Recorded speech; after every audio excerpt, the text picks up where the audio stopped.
당신 주소 맞지? 아닌데요, 아닌데요 해. 그러니까 이 도라이 PD가 뭐라고 하냐면 네, 주소. 진짜 웃겨. 그러면 너 정명석 개새끼 해봐. 진짜로? 근데 그걸 못해. 아 진짜요? 못해. 저 같으면 그냥 정명석 XXX 할 것 같아요. 어. 절대 하지 못하더라고요. 못해. 아, 그게 마지노선이야. 못해. 아 그래요. 댓글에서 자꾸 저보고 한번 욕해보라고. 해야 되거든요. 아니 나 할 건데 이 노딱이 붙어요. 그래요? 야 그런데? 숨죽여 지켜보네. 네. 정명석 새끼. 네, 오. 간단하게 내가 설명을 하면 성도착증 변태 정명석이가 신도 여성을 어떻게 성폭행했는지 그리고 그 성폭행의 그 피해자 여성 신도들만 관리했던 그 조력자가 있어요. 정조은. 네. 멀쩡하게 생겼습니다. 예고편에 예고편에 나왔던 그 여자야. 그 여자, 키 큰 그 네, 여자. 정조은. 네. 이자가 어떤 식으로 변태 정명석이를 조력하고 어떻게 여성 신도들을 조달을 했는지 아, 그 내용. 네. 그리고 가장 핵심, 가장 끔찍한 부분인데 네. 이들의 범죄를 은폐시키는 조직이 있었다는 거야. 웃을 때 아닙니다. 웃을 때 아닙니다, 여러분. 맞습니다. 지금 세상이 아주 정말 무섭습니다. 넷플릭스 2022년 나는 신이다. 정말 엄청난 화제를 일으키지 않았습니까? 네. 거기 이어서 이번에 나는 생존자다. 지금 방영이 되고 있는데요. 혹시 보셨습니까? 네, 보고 왔어요. 아, 너무 놀랐어요. 보는데 진짜 너무 놀랐어 나도. 무섭고 무서워요. 무섭고 놀랍고 그리고 충격적이고. 근데 피디님이랑 네. 너무 다 대단하신 대단하지. 거야. 네. 진짜 세상에는 이 대단한 사람들이 많이 살고 있다는 게 또 진짜요. 희망이야. 맞아. 어. 네. 정말 이상한 놈들도 많아. 거기서 절망이야. 그런데 그거를 세상에 폭로하고 고쳐나가는 우리가 몰랐던 곳곳에 대단한 사람들이 많더라. 이런 분들이 세상을 바꿔 나가더라. 바꿔 나가더라. 네. 그리고 컨텐츠의 힘이 대단하더라. 진짜로. 넷플릭스에서 그거 나가고 나서 세상이 많이 바뀌었더라. 맞아요, 진짜. 이 부분에 대한 이야기 지금부터 함께 하시죠. 나는 생존자다. 자, 이번 넷플릭스 나는 생존자다. 지금 엄청난 화제를 끌고 있는데요. 여러 굵직한 사고 그리고 굵직한 사건에서 살아남은 사람들의 증언 그리고 그 사건을 또 깊이 들여다보는 넷플릭스 나는 생존자다. 관계자분들이 오늘 매불쇼에 나와 주셨습니다. 진짜 대단한 분들이더라고요. 진짜요? 진짜 한 분 한 분 정말 너무너무 소중하고 너무너무 존경합니다. 네. 자, 먼저 순서대로 모셔보겠습니다. 나는 생존자다의 PD입니다. 네. 이분은 이제 MBC PD인데 넷플릭스와 협업을 했나 봐요. 조성현 PD 박수로 맞이합니다. 안녕하세요. 안녕하세요. 진짜 네. 진짜 존경합니다. 네. 아유 그럴 만한 사람은 아니고. 아니야. 아니야, 진짜 진짜. 대단한 네. 사람이야. 예. 아 진짜 대단하지 아니 그리고 않아? 그렇게 위험한데도 되게 담대하게 나가더라고. 맞아. 이상하더라고 이 네. 사람. 사실 그 상황이 여러분께서 보시기에는 그냥 제가 가서 누군가하고 맞닥뜨린 정도의 상황으로 보실 수 있는데 네. 그 전에 그쪽에서 저의 어떤 취재를 방해하고 이랬던 수많은 과정들이 있었거든요. 그래서 네. 저는 사실 그날 엄청 독이 올라서 아, 찾아갔던 날이어서 그렇게 할 수밖에 없었습니다. 와 진짜 멋있더라고. 와 진짜 멋있더라고. 네. 아 멋있어. 이 멋있는 사람이 네. 또 나를 좋아한대.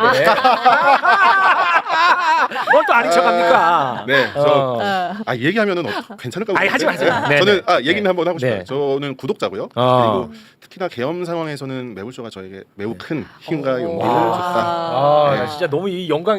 네, 아, 저야말로 불러줘서 영광입니다. 이게 넷플릭스 한번 보시면은 네. 이 사람이 진짜 달리 보일 겁니다. 이 정말 수염한 한 올 한 올이 다 좀 뭔가 신비롭게 보일 거예요. 보통 사람 아니더라고 진짜. 네, 진짜 아 진짜 그래요. 존경합니다. 네. 우리 너무 감사하고요.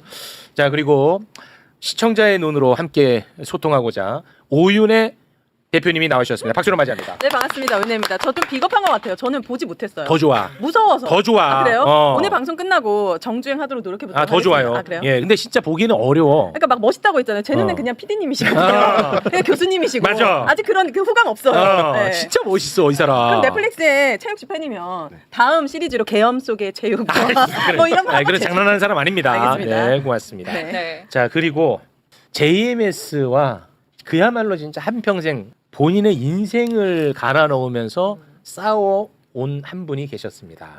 진짜 이 집념이 대단한데요. 30년간 정명석과 싸워온 김도형 교수님 박수로 맞이합니다. 반갑습니다.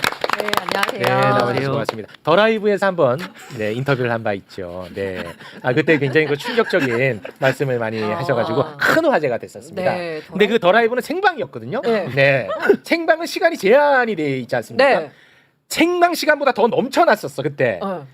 그런데 이제 워낙에 중요한 말씀을 많이 하셔서 네. 생방이 시간이 더 넘쳤는데도 함께 했었어요. 네. 더 할 수는 없잖아. 네. 그래서 내가 오늘은 여기까지만 듣겠습니다 했더니 네. 댓글 커뮤니티에서 최욱이 너도 JMS구나. 진짜 이게 진지하게 진짜로. 진지하게 그래 이제 너도 이런 식으로 커밍아웃 하는구나 난리가 났었어요. 그래서 제가 정말 죽고 싶었어요. 네, 그랬던 기억이 갑자기 생각납니다. 대단히 고맙습니다. 이렇게 오해 받으셨대요. 네. 이게 사실 넷플릭스 이번에 시즌 2의 내용이기도 해. 네. JMS 신도가 우리 사회 곳곳에 너무 많이 암약하고 있다. 라면서 네. KBS 관계자도 있다. JMS 신도가 있다. 라는 얘기를 또 하신 거야. 이 생방 시간 지났는데 한참 넘쳤는데 거기서 내가 끄는 거야. 그러니까 그래. 더 라이브 진행자도 JMS 신도였구나. 이렇게 된 거야. 그렇게 된 거구나. 예. 네. 그때 정말 악몽이었습니다 개인적으로. 너무 곳곳에 있으니까. 곳곳에 있어. 네. 그 얘기 오늘 합니다. 네. 자 그리고 대한민국 종교계 문제는 또 이분이 나와주셔야 또 그 흐름 파악하기가 쉽습니다. 조미든 목사님 박수로 맞이합니다. 네, 안녕하십니까. 반갑습니다. 네. 네, 제가 JMS랑 저도 소송을 좀 했는데 그래요? 한 다세 보자는 한 10건 조금 넘는 것 같아요. 그러면서 이제 하는 와중에 좀 한계를 만나는 시간이 있었어요. 오. 되게 힘들 때. 근데 그때 이제 그 조성현 PD님 그리고 김도영 교수님 예전부터 알고 있었고 저한테는 약간 구세주처럼 그랬군요. 네, 비처럼 두 분한테 너무 감사하다는 말씀을 좀 드리고 싶었어요. 네, 그러셨구나. 네, 네. 고맙습니다. 자 이번 나는 생존자다는 JMS만 다루는 게 아닙니다. 그렇군요. 네, 형제복지원 건도 다루고 네. 삼풍백화점 붕괴 사고 등등 뭐 여러 가지 사건 사고를 다루는데 그 중에 하나가 JMS고 네. 오늘 우리는 이제 JMS에 포커스를 맞춰서 알겠습니다. 이야기를 나눠볼까 하는데 네. 안 보셨다고 하니까 안 봤어요. 예고편 잠깐 좀 보고 네, 오겠습니다. 좋습니다. 네. 예고편 가운데서도 저희가 또 JMS 부분만 추린 겁니다. 네. 잠깐 보시죠. 정명석은 끝까지 자기는 감옥에 가지 않을 거라고 생각했던 것 같아요. 저는 나는 신이다 다큐 나온 거 후회한 적 있어요. 제가 시즌1에 나오고 나서 뒤에 같이 고소한 피해자가 21명이 등장했어요. 중학교 2학년이 처음 피해를 입었던 날이에요. 미성년자가 기다리고 있습니다. 저희 넷플릭스 2가 아마 미성년자를 다루게 될 거예요. 이걸 막아야 돼요, 여러분. 이거 끝납니다, 저희. JMS 신도들이 없는 곳이 없죠. 왜 계속 따라오세요? JMS 신도님 거 아닙니까?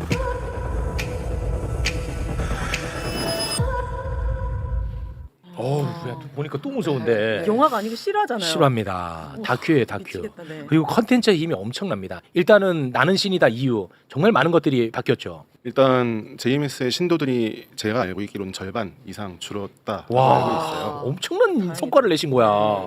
그렇죠. 그것만 해도. 근데 1인자 그러니까 그 창업주인 정명석 교주죠. 정명석과 2인자라고 불리는 정조은 두 사람 다 실형을 선고받고 확정 판결 받아서 지금 교도소에 가게 됐고요. 네. 네. 그리고 또 지금 추가적으로 고소인들이 20명 넘게 지금 나와서 정명석과 정조은에 대한 고소를 진행을 하고 있고요. 네. 용기를 내신 분들이 더 나온 거군요. 그렇죠. 어. 근데 하지만 한 가지 제가 이번 시즌 2를 만들면서 우리 사회가 좀 알았으면 싶은 부분이 있어요. 그 사람들 그냥 저희 교주나 이런 사람들은 잡혀갔을지 모르겠지만 그들을 비용하고 있었던 사람들, 특히나 그런 사람들 중에서 공권력 속에 숨어 있고 그랬던 사람들이 지금 한둘이 아니라는 거. 경찰은 저희가 이번에 어떻게 하다 보니 그 안에 있었던 스파이들이 저희에게 줬던 외장하드 때문에 저희가 잘 알게 되고 그 잡았어. 그거를 보여줬죠. 근데 군 그리고 국정원, 이제 국정원, 뭐 와. 검찰, 경찰은 이번에 많이 얘기했습니다. 그리고 감사원 그리고 실제로 저희가 현재 지금 판사로 재직하고 있는지는 모르겠지만 과거의 판사였던 사람까지는 저희가 파악을 하고 있고요.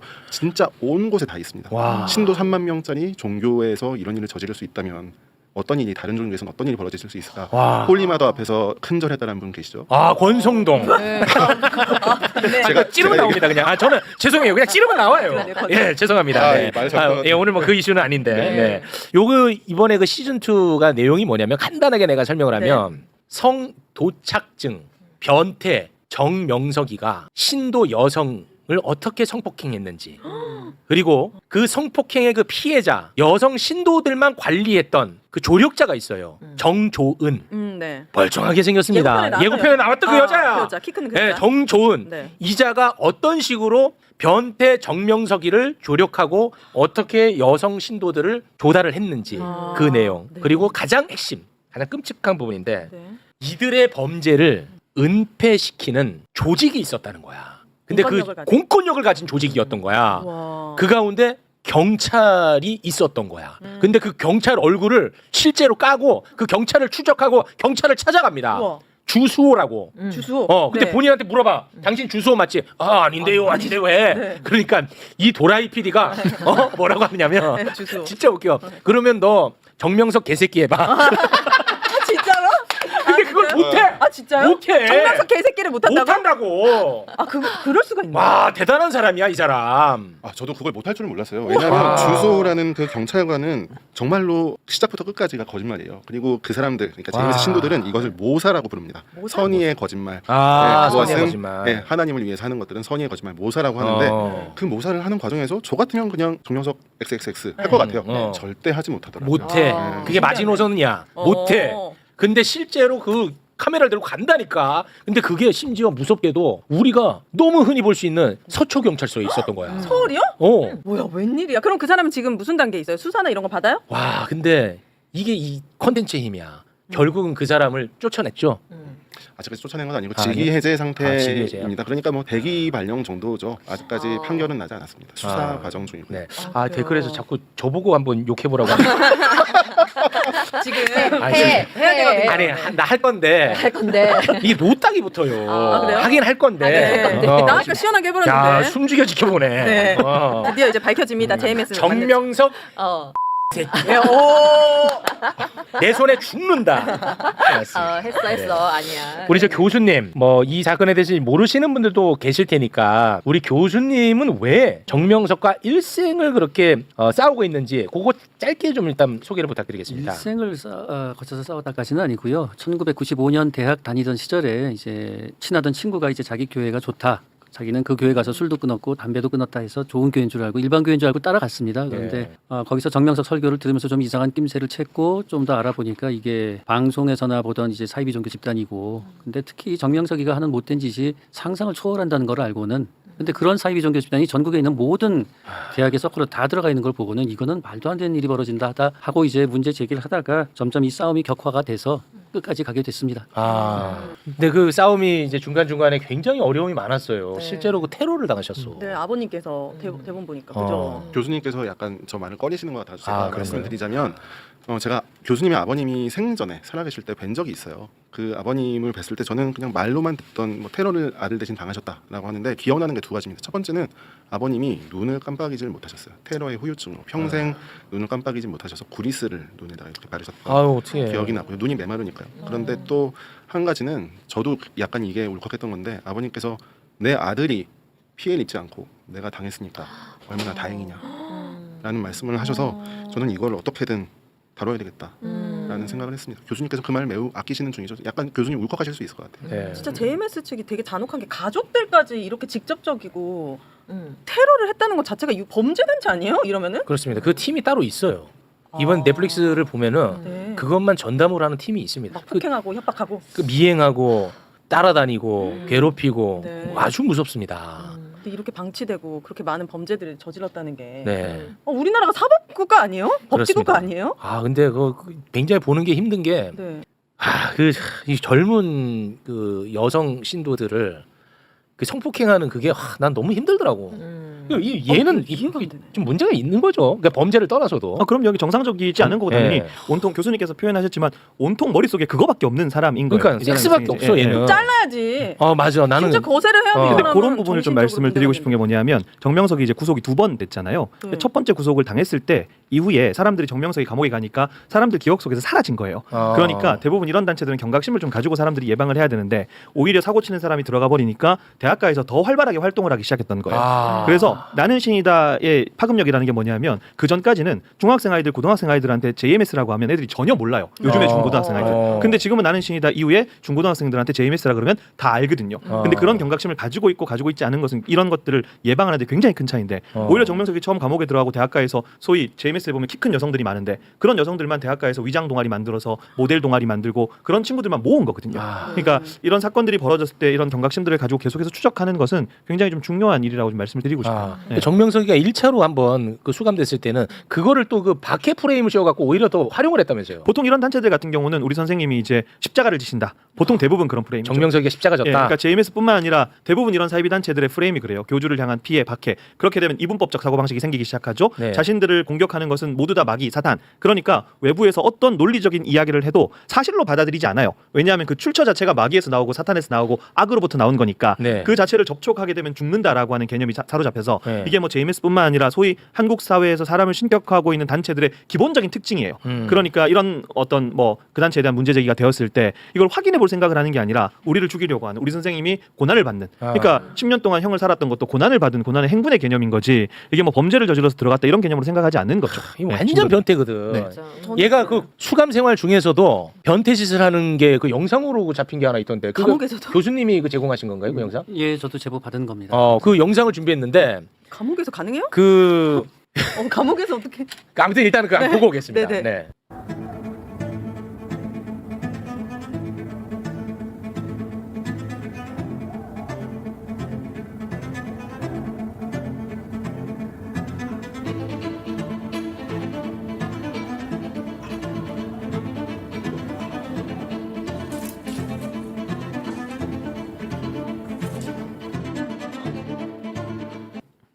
이거 어떤 상황입니까? 설명을 좀 예, 부탁드리겠습니다. 정명석이 대전교도소 징역 10년 복역하던 중에 네. 교도소 바로 옆에 고층 아파트가 있습니다. 어. 이 고층 아파트의 한 층을 한 아파트를 일본인 신도 명의로 구입을 하고 그런데 이제 대전교도소 내부에도 JMS와 내통하는 사람이 있었죠. 그래서 원래 정명석이가 교도소 재소자가 몇 시에 운동하는지 그리고 여러 개의 운동장 중에서 어느 운동장에서 운동을 하는지도 이거 보안 사항입니다. 그런데 대전교도소 바로 옆에 있는 아파트에 있는 JMS 신도들은 몇 시에 어느 운동장에 정명석이 나온다라는 걸 이미 정보를 다 받았고 와. 대전교도소로부터 와, 미쳤다, 그래서 그 진짜. 시간에 바로 저 망원 렌즈로 정명석이 운동하는 장면을 지금 촬영 녹화하고 있는 겁니다. 와. 그런데 정명석이가 지금 벽면에다가 메시지를 보내죠. 이게 네. 종유석이다. 종유석. 그다음 사람 이름을 씁니다. 이 사람한테 가서 종유석 보내라라는 메시지입니다. 그래서 그 메시지를 이해하고는 이제 마지막에 흰색 수건을 흔들죠. 네. 이해를 못했으면 빨간색 수건을 흔드는 거고 아. 이렇게 외부와 소통을 하는 겁니다. 이게 대전교도소에서 눈 감아주지 않고 이게 가능하겠습니까? 매일마다 저 짓이 벌어졌는데 와. 당연히 안 되죠. 그 음란물을 거기다 넣어서 줘야 되는 저 거잖아요. 종유석이 메시지가 뭐냐면은 저도 그래서 저 영상을 처음 보고 나서는 저 자식이 왜 저렇게 뭐 또 종유석에 관심을 갖나 싶었어요. 네. 동굴에 있는 건데 종교적으로. 아. 나중에 알고 봤더니 이 인간이 여신도의 성기 사진을 찍어서 그걸 그대로 들여보내면은 사진이 티가 나니까 네, 음란물로 네. 여성의 성기 사진 근처를 포토샵으로 해가지고 종유석처럼 만든 겁니다. 아. 그래서 이걸 교도소 안으로 들여다 보내면은 정명석이가 이거를 감상을 하는 거죠. 그러고는 이제 다시 외부로 편지를 보내요. 정면에서 다시 한번 찍고 밑에서 다시 한번 찍어서 보내라. 이거는 뭐 제가 추측으로 말씀드리는 게 아니고 판결문에 나와 있습니다. 압수수색에서 그 편지가 다 나와요. 그래서 저 교도소 성범죄로 교도소 복역하는 인간이 네. 외부에 사인을 보내서 여신도 성기 사진 다시 찍어서 보내라 하면은 알아들었다고 흰색 사인, 흰색 수건을 흔들고 그 다음에는 종유석으로 포장한 여신도 성기 사진을 계속 들여 보냈던 거죠. 아, 진짜 더러워. 더러워. 더럽네. 더러운 놈이야. 근데 네. 좀 이해가 안 되는 게 이런 성범죄단은 어떻게 자금을 조달해서 이런 큰 조직을 운영하고 자금 조달의 원천이 어디고 그리고 이렇게 뭐 검사, 판사, 경찰 이 고위 공무원들도 어떤 교리 때문에 이렇게 JMS에 푹 빠져가지고 헤어나오지 못하는 거예요? 제가 그냥 짧게 먼저 이해가 말씀을 안 돼요. 드리면 네. 우선은 뭐 장학생 같은 거를 안 키운다라고 하면 그건 순진한 생각인 것 같고요. 어릴 때부터. 그리고 JMS가 1978년도에 시작을 했죠. 그러다 보면 모태 신앙이 생기는 거기서 태어난 사람들. 아. 네, 그러면 애초에 거기서부터 시작하는 사람들도 있을 수 있는 거고요. 그런 네. 구조도 생각을 해야 되고 뭐 돈 같은 경우는 뭐 기본적으로 신도들의 헌금이 많고 네. 그리고 사업체를 운영을 해요. 그러니까 대부분의 이제 이런 단체들이 사업체를 운영하다 보니까 네. 뭐 사업체에서 나오는 수익들 그리고 신도들의 헌금 그리고 이런 단체들은 기본적으로 열성적으로 헌금을 많이 하기 때문에 아. 네, 가족 단위로 또 묶여 있어요. 그러니까 JMS가 통일교 아류잖아요. 네. JMS 같은 그래요? 경우도 이제 가정국이라 해서 가족 단위로 묶여 있다 보니까 아. 그런 자금 조달에 일반적인 청년들이 많이 모여 있는 뭐 그런 단체들보다는 조금 더 수월하게 이루어질 수 있는 그런 밑바탕들이 있는 거죠. 네. 아까 그 정명석이의 변태 행위를 옆에서 도왔던 정조은이라고 있죠. 네, 여자. 멀쩡하게 생긴 네. 여자. 네. 저 여자는 다 명품이야. 그렇게 해준 대가로 돈을 엄청 받는 아니 거예요? 정명석이가 들어간 다음에 여기 이제 자기 세상이거든. 아 자기가 이제 그 사람이 다 뭐 명품이더라고 보니까. 그러면 여자 신도들이 그렇게 해주는 대가로 이 여자는 그렇게 보상을 돈으로 그렇게 받은 거예요? 저 정조은이라는 여성의 판결문을 보면 네. 정확하게 범행의 동기에 대해서 정조은은 그 지금 공범으로 판결을 받았죠. 그리고 네. 경제적인 동기에 의해서라고 얘기를 합니다. 아, 그래요? 돈 때문이라고요? 돈 때문이다라고 재판부는 봤던 거고요. 아. 이 여자가 재미난 얘기를 했어요. 선생님, 정명석을 얘기하면 선생님 반경 3m 이내에 여자들은 누구도 들어오지 못하게 했습니다라는 얘기를 신도들 앞에서 해요. 자기가 그만큼 정명석이 성범죄를 저지르지 못하게 하려고 막아왔다라고 얘기하는데 여기서 반전이 있어요. 어떤 거냐면 그 여자들 안에 포함되지 않는 다른 여자가 있습니다. 다시 얘기하면 자기를 매우 잘 따르고 입이 무겁고 정명석의 스타일인 여자들을 수행이라는 이름으로 정명석 주변에 배치를 합니다. 그리고 나서 그 중에 한 명이 이런 증언을 해요. 정명석이 자기를 성폭행을 하는데 거기에서 조은이가 너는 건드려도 된댔어 라고 얘기를 해서 자기가 처음에는 이 놓친 내가 노망이 났나 라는 생각을 했다. 그런데 알고 봤더니 그게 사실이었던 거죠. 정조은 저희가 취재했던 바에 의하면 어떤 여자 한 명이 정명석 근처에 가더라도 사고치지 못하게 항상 문자로 보고를 받았다고 해요. 누가 지금 옆에 왔습니다. 누가 지금 들어가도 될까요? 뭘 해도 될까요? 이렇게 정조는 자기가 바로 옆에 있지 않아도 항상 그 정명석과 관련된 여자들을 다 통제하고 정명석을 통제하던 그런 여자였던 거죠. 그러면 그 피해자들과 합의가 없이 그냥 정조은 이 여자가 그냥 그렇게 보낸 거예요? 정명석에게 여자를? 그런 일이 매우 잦았어요. 그러니까 지금 저희가 시즌 1에서는 메이플이라는 홍콩 피해 생존자가 얘기했던 게 제이 언니가 선생님 옆에서 하루 선생님을 지켜라라고 얘기를 했다고 해요. 그게 네. 사건의 시작이었죠. 네. 대부분의 여성들이 그런 식으로 시작을 합니다. 정조은이 선생님 옆에서 너 오늘 하루 같이 선생님이 잠 못 주무시니까 도와드려, 뭐 곁을 지켜드려 이렇게 해가지고 가면 그때 자연스럽게 뭐 간을 보는 거죠 정명석은. 그래서 어디까지 해도 이 친구가 그러니까 가만히 참는지 아닌지 그러다 나중에 본격적인 범죄가 벌어지게 되고 이런 일들이 한두 명이 아니라 매우 많은 사람들에게. 그러면은 이제 그 여성 신도들을 가스라이팅하는 게 정조은인 거야. 어떻게 가스라이팅을 해요? 이거는 뭐 나쁜 거 아니다, 좋은 거다, 뭐 이런 식의 예를 들면. 그러니까 정조은이 나서서 춤도 추고 정명석한테 너무 잘 보이면서 자기가 그렇게 막 무릎 위에 올라가서 춤도 추고 막 이랬대요. 정조은이도 이 변태 정명석이한테 그 성폭행을 당한 사람이에요. 근데도 이렇게 지금 예. 근데 뭐 난 몰랐는데 그 돈 때문에 그렇게 했다는 거 네, 아니겠습니까? 그렇게 네. 판결문에 적혀 있죠. 진짜 더럽습니다. 끔찍하다 네. 진짜. 예. 너무 형이 낮은 것 같은데요? 7년이면은 이분이 7년이죠. 정조은. 정조은은 7년 받았잖아요. 공범인데 왜 이렇게 낮아요? 근데 하나의 사건에 대한 판결이 그런 거고요. 한 명에 대한 하나의 한 명이라서. 사건이고요. 아직까지 지금 재판 진행 중인 사건들이 훨씬 더 많이 있기 때문에 아마 늘어날 것 같고요. 이거 하나만 제가 더 붙여보고 네. 싶은데 네. 그 저희 본편에 보면 정조은이 여성 특히나 미성년자를 가스라이팅하는 상황에 대한 녹음이 나와요. 미성년 피해자한테 그 미성년이 정조은을 믿고선 찾아간 거예요. 그래서 선생님이 자기를 육적으로, 그러니까 몸으로 자기에게 뭐 사랑을 보여주신 것 같은데 이런 걸 어떻게 해석해야 되느냐라고 할 때 그냥 너가 귀여우셨던 것이 아닐까. 진짜 악마야 정조은이가. 네. 정말 전형적으로 가스라이팅하고 전형적으로 미성년자를 착취하는 때 하는 말을 다른 사람도 아닌 자기 믿고 찾아온 동성애 여성 미성년자일 때 그런 식의 가스라이팅을 했던 거죠. 어떻게 미성년자까지 피해자가 진짜 나쁜 여자라니까 그 여자가. 더 나쁘네. 예, 좀 조금 많이 네. 듣는 게 힘들다는 분들도 많이 힘들네요, 계시는데요. 이번 넷플릭스 시즌 2의 핵심은요. 이런 악마들이 유지할 수 있었던 이유가 따로 있었다. 대한민국 공권력도 JMS가 다 침투해 있더라. 요게 핵심입니다. 네. 워낙에 쓰레기 짓을 많이 하니까 행여나 누가 고소라도 한다면 큰일 나지 않겠습니까? 네. 누가 제보라도 하면 큰일 나지 않겠습니까? JMS가. 그래서 그거를 관리하는 부서가 따로 있었습니다. 그게 사사부라고 한다고 하는데 사사부. 이 부분에 대한 이야기 설명을 좀 부탁드리겠습니다. 제가 일단 명칭을 좀 조정을 해볼게요. 네.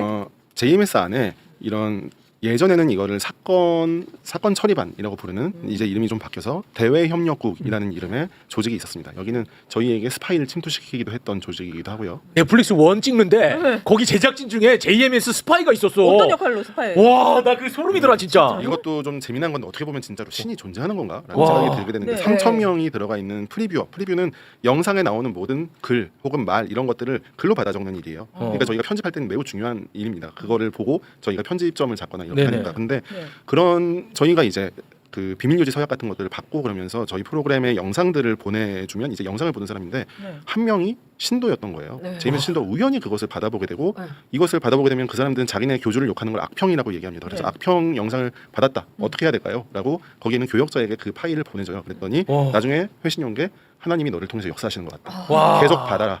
라고 해서 네. 그 파일을 받기 시작했고 나중에는 결국에는 총 9명이 저희 팀에 투입된 걸로 그들이 저희에게 줬던 외장하드를 보니까 그런 내용이 있고요. 9명이나 침투했어요? 9명이 침투해 야 무섭다 진짜. 이거 알았을 때 너무 소름 돋았어요. 소름이지. 제가 그 시즌 1을 제작할 때 저희 팀 사람들한테 매우 욕먹었던 것 중에 하나가 진짜로 저희 팀 사람들 계속 못 믿겠는 거예요.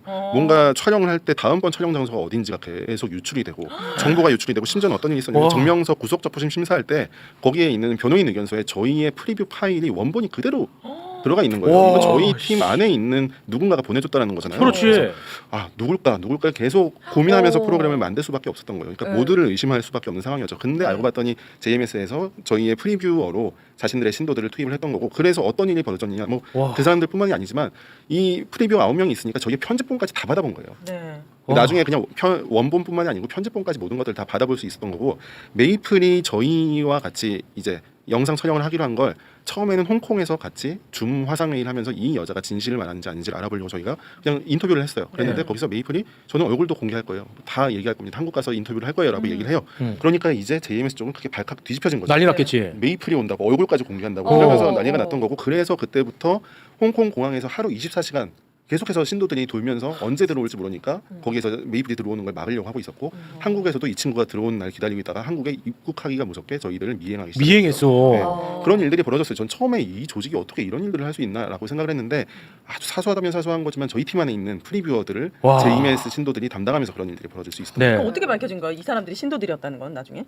이거는 그 시즌 1이 끝나고 나서 그분들이 저희에게 연락을 하기 시작했어요. 스파이 분들이 미안하다. 우리가 사실은 그런 일을 했던 사람이다라고 연락을 하셨는데 네. 탈퇴를 하게 된 거잖아요. 탈퇴를 한 과정이 좀 웃겼어요. 왜냐하면 이분들은 처음에는 우리 선생님이 그럴 리가 없어라고 생각을 하면서 이 많은 사람들의 증언들을 보게 됩니다. 근데 보다 보니까 점점점 믿게 됐구나. 이게 맞네. 아. 그러면서 세뇌가 깨지게 되고 아. 마지막엔 결론적으로 진짜로 이게 진짜로 선생님이 범죄자가 맞구나라는 생각을 하고 큰 배신감을 느끼고 다들 그냥 숨어버려요. 처음에는 숨어버리는데 그런데 숨어버렸지만 저희가 그냥 내버려둘 수는 없잖아요. 저희도 어쨌든 간에 기록이 남으니까 그 네. 친구들의 집을 하나하나 찾아가 보기도 하고 그러면서 오. 그러면 특정해낼 수 있었고 그래서 한 명이 나와서 증언을 하고 나중에 다른 사람이 또 추가적으로 증언을 하고 누군가는 외장하드를 주고 누군가는 그 관계됐던 사사부의 관계자가 누군지 누가 정보를 유출했는지 이런 것들 지목을 해주기도 하면서 프로그램이 만들어지게 된 거죠. 자백을 통해서 야, 진짜 스파이들 덕분에 만들게 스스로 됐던 교화된 거네 그분들은. 진짜 무섭지. 네. 자 그래서 다시 돌아가서 네. 대외협력 네. 국? 네. 대외협력국이라는 곳이 대외협력국. 있었죠. 네, 대외협력국은 사건 처리반이에요. 그래서 선생님과 관련된 무슨 악평을 한다거나 혹은 고소고발을 하려는 사람들이 있으면 미리 찾아가서 그 사람들을 협박하기도 하고 고소를 못하게 하는 그런 역할들을 담당하는 곳이고요. 네. 사사부는 JMS 신도인 경찰들이 모인 사조직이라고 보시면 됩니다. 경찰관들로만 경찰관들로만 이루어진 게 사사부예요. 네네네 그렇죠. 경찰이 많아요? 조직을 이룰 정도면? 이 사진이 대박 사건 아니냐. 뭐야? 저 변태 JMS 정명석이가 가운데 있고 네. 경찰 제복을 입은 사람들이 같이 찍은 것을 넘어서서 무릎을 꿇고 있다 이겁니다. 이 사진 설명 부탁드립니다. 네, 이것도 저희가 제보를 받은 사진인데 와. 저 사진 안에 보면 경찰대 졸업생 특정할 수 있는 사람들도 있고요. 그게 90년대 후반쯤에 찍은 걸로 추정이 되는 사진이에요. 저 사람들이 나중에 시간이 흐름에 따라서 정명석 교조를 위한 사적 청탁 같은 것들을 한 내용들도 확인을 해보고요. 그렇게 됐습니다. 저 사람들 20년, 이젠 30년 가까이 지났을 것 같은데 그 사이에 저희가 파악한 것 말고서도 얼마나 많은 일들을 했을까. 그리고 저 사람들도 네. 나중에 진급했을 거 아니에요. 그럼요. 네, 내용에 보면 네. 저 중에 어떤 여성 경찰관의 경우에는 뭐 최초로 어떤 직위까지 올라가게 된 많은 은혜를 내려주고 있음이라는 얘기를 합니다. 어떤 은혜를 줬을까요? 그리고 탈퇴했다고 주장하는 어떤 여성 경찰관하고 얘기를 해봤어요. 네. 왜 JMS를 탈퇴했다고 그 사람들 툭하면 탈퇴했다고 하니까 왜 탈퇴를 하셨냐 그랬더니 더 이상 엮이기 싫어서요. 라는 얘기를 해요. 얼마나 많이 엮였으면 이제 더 이상 엮이고 싶지 않아서 탈퇴했다는 얘기를 할까. 저는 이거 진짜로 보통 일이 아니라고 생각해요. 와, 이거 심각해. 난 이해가 안 되는 게 막 거기서 이런 성에 관련된 범죄 사건들이 계속 일어나고 신고를 하고 그 사실을 알고 있는 심지어 경찰이라는 직업을 가진 사람들이 네. 선생님이라고 부르는 사람들을 오히려 더 비호하고 맞습니다. 피해자들을 더 막 압박하고 네. 이게 어떻게 상식적으로 있는 일이에요? 제가 뭐 어떻게 세뇌를 당하면 이렇게 똥인지 고충인지도 구분을 못하고 사냐고요. 예. 이거 제가 그 이번에 넷플릭스 와. 보면서 좀 궁금했던 점이 하나가 있었는데 그 사사부 조직원 중에 한 명이 네. 주수호라는 경찰관이 있습니다. 네, 주소. 이 사람은 정명석 고소권과 관련해서 경찰이 이런 식으로 사건을 들여다보고 있다라는 식의 그 대응 문건을 만들어서 보냈더라고요. 네. 그렇죠. 그래서 이제 그 주수호를 찾아갑니다. 네. 우리 제작진이.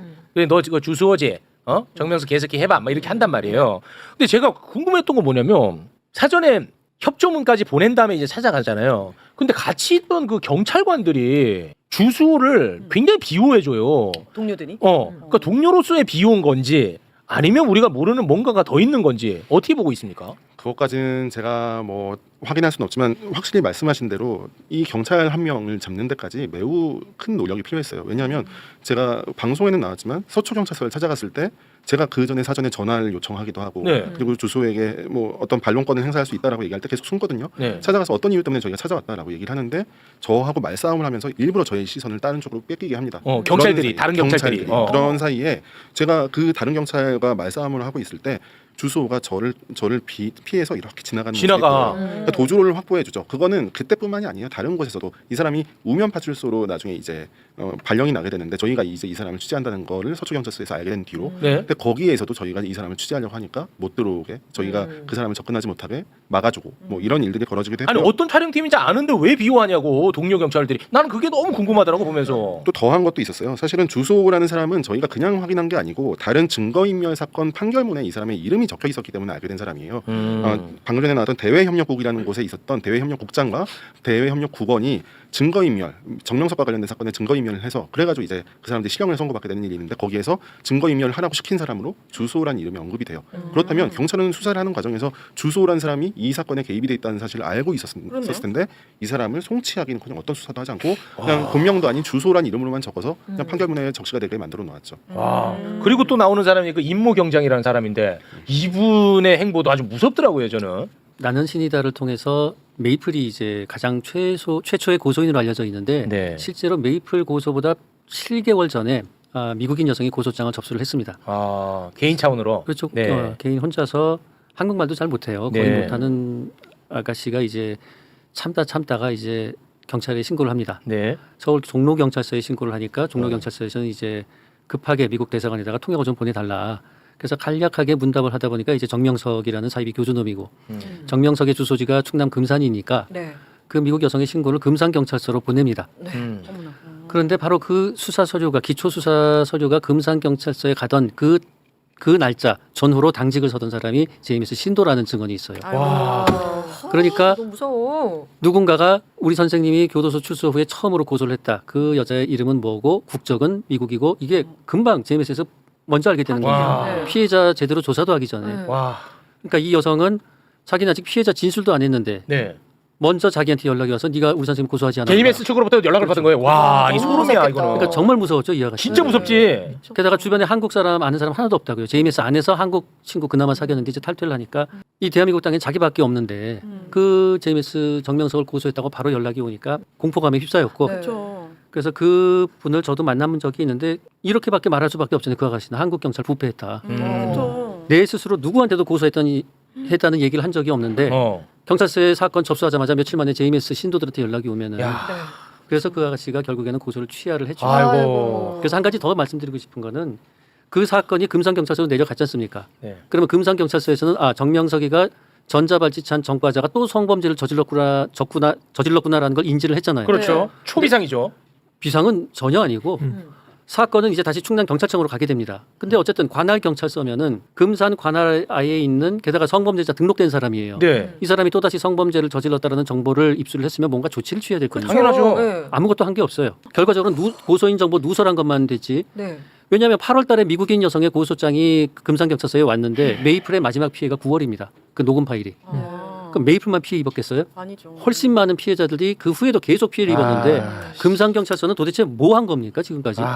조사해야겠네요. 그러면 여기 누설했던 이 사람 찾았어요? 그걸 지금 금산경찰서는 전혀 협조를 안 하고 있죠. 안 하고 노승현 있어요. PD님께서 답변을 요구를 하는데도 그래요. 네. 요리조리 피하면서 일체 답변을 안 하고 있는 중입니다. 그런 거예요. 그리고 심지어는 넷플릭스 나는 신이다 개봉을 한 후에 JMS 신도인 유튜버들이 한 명은 이제 구독자가 20만인데 영상을 80몇 개를 올렸습니다. 연 조회수가 100만이 넘게 나왔는데 네. 주된 내용이 메이플과 호주인 에임이 전부 다 돈 뜯어내기 위해서 거짓 고소를 한 거고 녹음 파일은 조작이고 심지어는 성폭행 피해자 메이플 얼굴을 메인 화면에 올려놓은 채로 총재님을 짝사랑해놓고 받아들여지지 않으니까 이렇게 보고를 한다. 와, 2차 가해를. 2차 가해 그게 영상이 80개예요. 아이고. 그래서 저희가 메이플하고 조정현 PD님하고 같이 금산경찰서에 고소를 했습니다. 아. 금산경찰서 못 믿어가지고 충남경찰청에 접수를 했는데 네. 정보통신망법은 관할경찰서로 갈 수밖에 없습니다라고 저에게 안내를 하고는 이제 그 유튜버가 금산에 살아요 또 하필이면. 진짜 아니 뭐야 미치겠다, 금사야. 그래서 금산경찰서로 갔는데 가관이에요. 결론이 90%가 불송치 의견입니다. 예를 들어서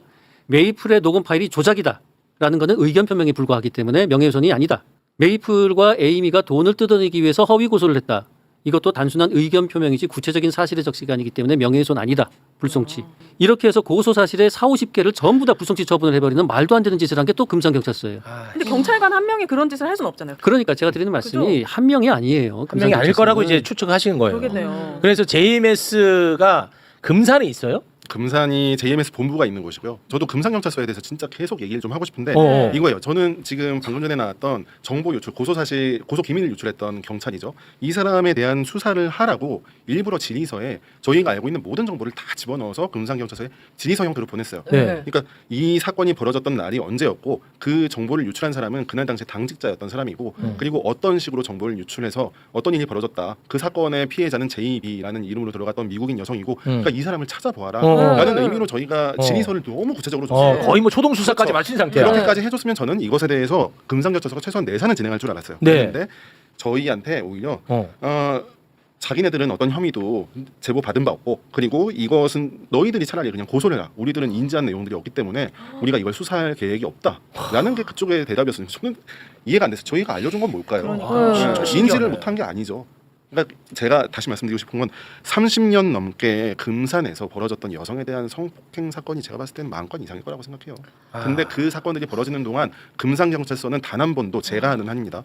단 한 번도 정명석이라는 교주를 자기네들이 스스로 송치하거나 이래본 적이 없어요. 수사를 제대로 해본 적 없는 조직입니다. 그러니까 이 공권력의 조직을 도움 언제까지 없이는 안 내버려둘까요? 돼 이게. 근데 이 글이 그럼 너무 제가 제일 무서웠던 게 JMS가 있는 금산에서 만약에 초등학생이 JMS 신도 선생님으로부터 수업을 받고 무슨 피해를 받으면 그 선생님한테 가면은 또 그 선생님도 JMS 신도고 JMS 신도들이 차린 카페와 식당을 다니고 아프면 거기서 만든 JMS 신도들의 병원을 가고. 그 완전히 지옥이죠. 그 영화 같은 이야기지. 과거에는 진산초등학교 이 정문 쪽에 학교를 빛낸 인물들 이렇게 사진을 걸어놨는데 거기에 정명석 얼굴이 걸려 있기도 했었어요. 90년대 후반 당시에는. 그래서 이 뭐 어디까지 이렇게 JMS의 영향권 안에 들어 있는 건지 가늠조차 안 가는데 그러네요. 이번에 그 넷플릭스를 보니까 엄청나게 높은 사람하고 연결이 돼요?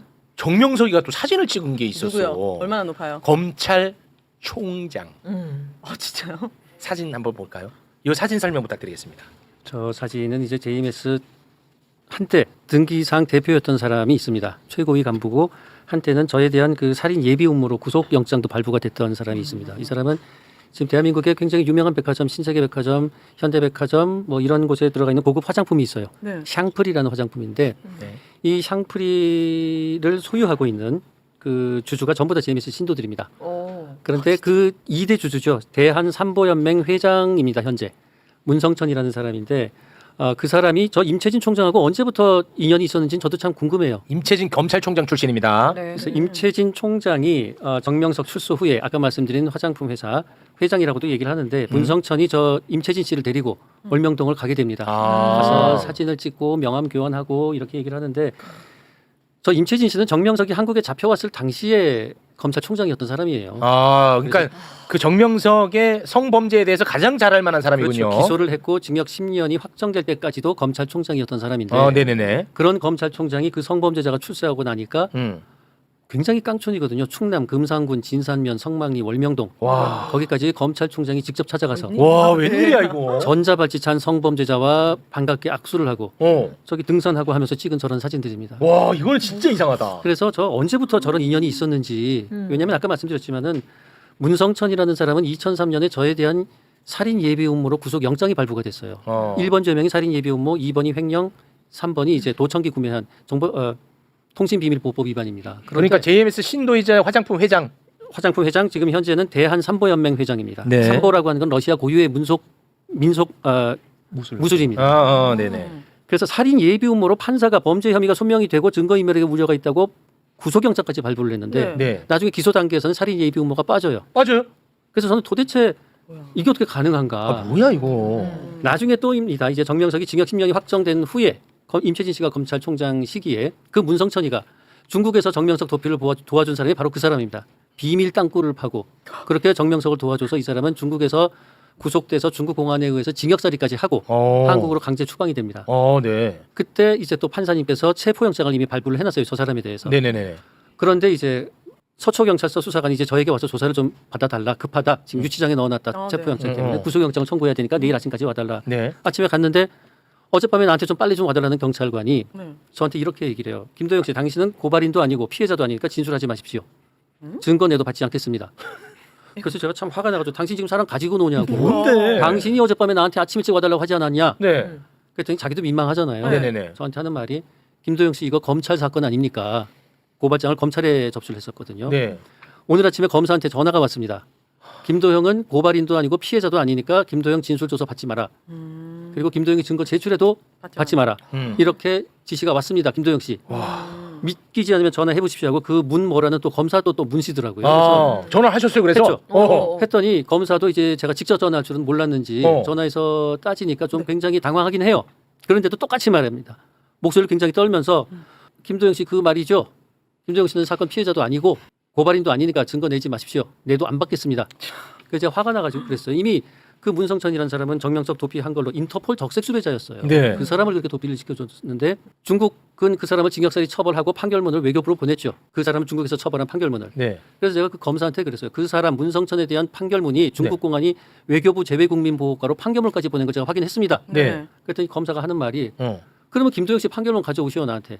내가 어떻게 남의 판결문을 외교부에 있는 공문을 가져옵니까? 네. 그러니까 제가 못 가져온다는 거 알고 저를 조롱하는 거예요. 그렇겠네. 왜 그래? 다 윗선이 뭔가 지시가 내린 그러니까 거잖아요. 아까 말씀드렸듯이 살인 예비 음모로 판사가 구속영장을 발부를 했는데 기소할 때는 그 죄명이 빠지고 하물며 중국에서 그 죄명으로 처벌까지 받고 왔는데 검찰이 아예 노골적으로 너 증거 내지 말고 너 진술을 받지 마라, 진술하지 마라 그러지 않습니까? 네. 이게 가능한 거예요? 야, 이거는 진짜 인터폴의 미스터리다. 적색 수배자가 신분인 사람을 도와주다가 판사가 체포영장까지 발부를 했는 사람을 아니 그냥 처벌 안 하겠다고 대놓고 그러지 않습니까? 네. 그래서 도대체 저 인간은 어떤 백을 쓰면 저런 걸 다 피해가나 싶었는데 2021년에 저 사람이 임채진 총장을 데리고 정명석을 만나게 했다는 걸 보니까 저는 많은 생각을 하게 됐죠. 그런데 고위층이라고 얘기할 만한 사람 중에 월명동 그 깡촌까지 찾아갔던 더 큰 이름이 있죠. 교수님께서 한번 또 있어요? 이 사람보다 더 검찰 높아요. 뭐야? 임채진보다 클 수는 없지. 그 전직 국무총리, 누군데요? 국회의장 이름을 제가 말을 하기는 그건 좀 애매한가요? 아니요 말씀드리면은 어휴, 임채진 씨 같은 경우에는 정말 누군데? 사진을 확보하고 있어요. 우리도 아는 사람이에요? 다 알죠. 대한민국 사람. 전직 저는 국무총리는 한덕수 씨밖에 몰라가지고. 또 누가 있죠? 그 힌트를 할 것도 아니고 뭐 좌우를 아까 조피디님 어떤 말씀하신 것 같은데 좌우 구분 없습니다. 이 집단하고 어울리는 네. 사람이죠. 네. 그래서 누군데? 출소 후에 제발. 정명석 출소 후에 월명동으로 가서 정명석을 만났습니다. 그리고 제발. 대통령 시계를 선물을 했어요. 손목 시계가 아니고 탁상 시계를 정명석한테 선물을 했죠. JMS한테요? 정명석한테. 국무총리가? 예. 그래서 정명석이가 대통령 이름이 새겨진 시계를 신도들한테 그렇게 자랑을 했다고 합니다. 자랑을 했대요. 이게 누구한테 받은 줄 아냐고. 네. 아마 지금 유튜브 채널 댓글에 아마 탈퇴신도 아시는 분 많을 거예요. 이름 달릴 수도 있을 겁니다. 아 그래요? 이낙연 씨. 아니 그분은 그리고- 국회의장 안 했어요. 정세균 씨. 지금 이름이 야, 막 그렇게 읽으면 안 돼. 아니 누군지도 이제 모르는데. 이름이 달렸나요? 댓글에? 아니 뭐 이름이 계속. 아니 그렇게 막 하면 안 돼. 모르겠어요. 네. 괜히 또 오해 사지. 네. 그럼 이니셜로 J라고만 하겠습니다. J. 저는 이렇게 말씀드리고 싶어요. 교수님 꼭 나만 만나면 사고 치셔. 교수님 나 왜 뭔데 왜 나한테 그래? 나는 JMS 싫어해요. 아니 지금 물어보셨잖아요. 지금. 아니 누군지 모르잖아 J. 전 이 말씀 드리고 싶어요. 그 정명석을 만나러 간 사람 중에는 출소 후에 카이스트 총장도 정명석 만나러 갔고 워낙 많은 사람들이 찾아갔는데 무슨 일이야? 저는 그 국무총리를 정명석한테 소개시켜서 만나게 해준 사람이 누군지 그게 궁금합니다. 아니 그러면 그 뭐 누군지 모르겠습니다만 그 J라고 하는 총리 그분이 현직일 때 간 건 아니죠? 그게 지금 딱 겹치는 시기라 가지고 애매한가요? 저도 지금 현직일 때 갔는지 퇴임 이후에 갔는지 저도 그게 좀 지금 애매한 궁금해요. 거죠. 딱그 시기에 걸려요 지금. 네, 그거는 이제 확실하지 않지만, 네. 여러분, 아니 잠깐만요. 그 댓글 그렇게 하지 마시고, 그거 모르잖아요. 여러분 그치. 누군지 얘기 안 했는데 왜 그래요? 그래요. 아니 그렇게 하지 마시고, 깜짝 놀라지 아무튼 그런 이제 목격담이 있다라는 거죠. 그 진술을 확보하셨다는 거고, 네. 네, 뭐 그렇습니다. 그런 얘기가 있는데, 진짜 말씀 들어보니까 우리 체육 씨가 내란 수괴범들 다 청산되면은 JMS 특집 해가지고 지금 우리 사회에 이렇게 또 이렇게 엄청나게 심각한 사건인 것 같아요. 아까 군산 이게 얼핏 경찰서. 말씀 나와서 한번 이 말씀 드리고 싶어요. 예전에 제가 KBS 나와서 말을 할 때 말을 끊으려고 했었던 그 부분. 아니 근데 지금 끊으려고 한 게 아니라, 아니요. 아까 조 PD님께서 끊으려고 한 게 아니죠. 그러니까 예, 그때 미처 말씀 못 드린 게 경찰을 이 말씀 드리고 싶어요. 네. 이제 한국으로 탈출하려고 하니까 정조원이 납치하러 공항에 또 왔죠. 그래서 공안이 와서 구출을 했습니다. 그래서 그 피해자 2명을 공안이 보호하다가 한국으로 보내줬어요. 그래서 한국 경찰이 이 위험한 집단인 걸 알기 때문에 인천공항이죠. 인천공항에서 그 피해자 2명을 보호를 해서 인수인계 받아서 경찰병원에다가 감형으로 입원을 시켰어요. 피해자를 보호하기 위해서. 네. 그 당시 이제 마포경찰서 강력반에서 그 사건을 맡았는데 그래서 제가 강력 반장님도 만나 뵀어요. 그래서 반장님하고 이런저런 대화를 하다가 반장님 경찰대 출신 JMS 간부들도 많습니다. JMS 신도들이 경찰 간부도 많습니다. 조심하셔야 됩니다. 그랬더니 이분이 갑자기 얼굴이 백지장이 되는 거예요. 네네. 그래서 왜 그러시냐 그랬더니 자기는 경찰 간부가 전화를 이제 자기한테 해와가지고 네. 그 피해자들 어떻게 잘 보호하고 있냐라고 네. 하길래 자기는 간부이기 때문에 그 지금 경찰병원에 감형으로 입원시켜서 보호하고 있는 중입니다라고 네. 말을 했는데 그게 JMS 신도였던 거예요, 간부가. 그러니까 이 JMS 신도들이 어디서 무슨 짓을 하는지 조심해야 되는 게 경찰관이 JMS 신도라는 것 자체가 죄는 아니지 않습니까? 근데 이 사람들이 필요한 시기에 어디서 무슨 짓을 할지 모른다는 거죠. 그건 죄죠. 그러니까요. 예. 근데 항상 그런 위험이 상존하고 있으니까 이런 사이비 종교에 있는 사람들이 국가 어떤 공직을 맡는 거에 있어서 우리 사회가 고민을 해야 될 부분이 있을 것 같아요. 네. 그렇죠. 저도 국기문란이라는 걸 우리 사회가 최근에 많이 고민하게 되잖아요. 근데 공권력이 국민을 수호하지 않고 악을 수호하게 될 때 어떤 일들이 벌어지는지 우리는 다 목격했습니다. 근데 우리나라에 그냥 헌법으로 보장된 종교의 자유라는 것이 있다는 이유로 그냥 이걸 방치해 놓으면 진짜로 지금 이제 저는 사이비판이 되고 있다라는 네, 생각을 합니다. 이거 정말 무서운 일이에요. 네. 이게 사실은 금산을 중심으로 한 무서워. JMS의 이야기잖아요. 그러면 ING로 다른 도시는 어떨까? 그 지역에 자리 잡고 있는 수만 명의 사이비 종교들 자리 잡고 있는 단체들 있잖아요. 맞아요. 그럼 금산에서만 벌어지는 일이 아니라는 거예요. 그렇겠지. 이건 우리는 JMS 얘기만 듣지만 맞아. 사실 이거를 몇 단체 이름을 붙여보면 이와 유사한 일들이 계속해서 벌어지고 있는 거거든요. 네. 그러니까 이거를 종교의 문제로 봐서 되는 게 아니라 그렇지. 우리 사회의 문제로 좀 우리 사회 인지를 권력형 비리의 네, 관점으로 맞습니다. 봐야 네, 될 것 그렇게 같습니다. 인지를 해야 됩니다. 네. 그 아까 사사부라고 한 거 변태 정명석이가 이걸 아주 그냥 공개적으로 모집을 하는 영상이 또 있더라고요. 그러니까 이 얼마큼 대놓고 하는지를 알기 위해서 그 영상 잠깐 한번 보고 오겠습니다.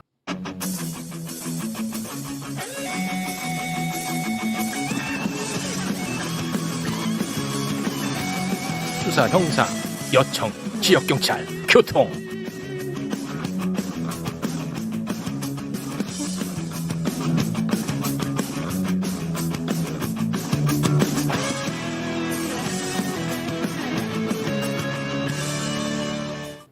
아, 종교에 저게 왜 필요한 거야? 지금 댓글에 그 더빙 최용 목소리 같은데 아니 내가 지금 한 거야.